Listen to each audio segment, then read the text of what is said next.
here a few days after the Birmingham Hyrox, the first of the UK season 22-23.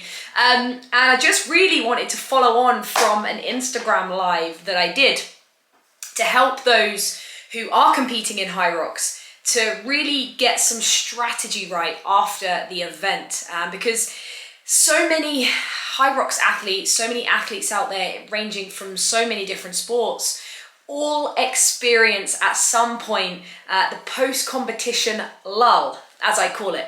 And the post-competition lull is an experience that we feel over the days after the event that can really kind of knock us back in our kind of motivation, how we feel generally, and sometimes our mindset as well, and our kind of mental health in some ways, because we're on such a high from the weekend. We've had something to focus on for such a long time.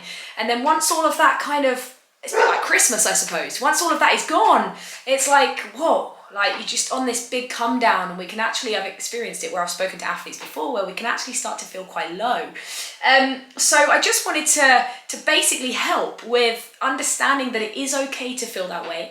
It is very normal, and something that we really want to kind of experience in this few days or sometimes a week after the event is to just be really kind to ourselves and to not feel like you've got to rush straight back into intensity in training. You haven't got to rush straight back into any huge volume. And actually, I don't recommend that anyway, because the part after the event and the recovery and the recuperation is just as important as the taper going into the event. So take that really seriously, especially if you're looking to improve your performance over the long term, and be able to enter your next training block, whatever that may look like, as efficiently and as rested as possible, so you don't have any kind of setbacks or sort of dips in immune system and things like that we can experience if we get ourselves back into training and intensity too quickly.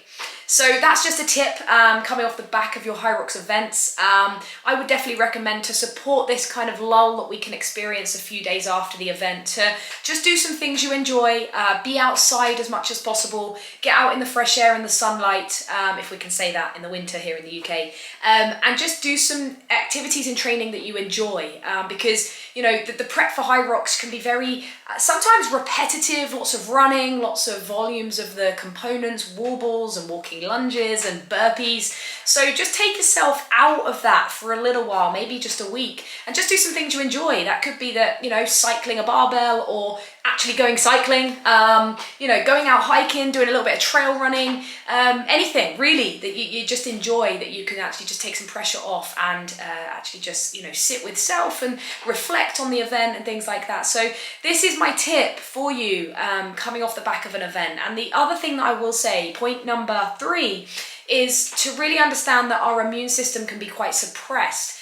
We, you know, competing and all of the lead up and all of the heightened feelings we can experience really do play havoc with our hormones and our cortisol levels and our serotonin.